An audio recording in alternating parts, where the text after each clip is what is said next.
Između teorije relativnosti, kvantne fizike, gravitacija i crnih rupa najčešće pogledam neku Balkanslav epizodu, a na večer svakako bacimo to na live, tu i tamo čak ostavim neki komentar i donaciju.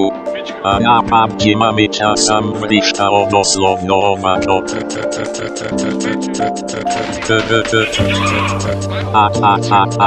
Pogotovo kad kaže, nećeš na mom imenu skupljat jeftine poene, đubre jedno. Pa umro sam i oplako, hvala Balkanslav na stikeru.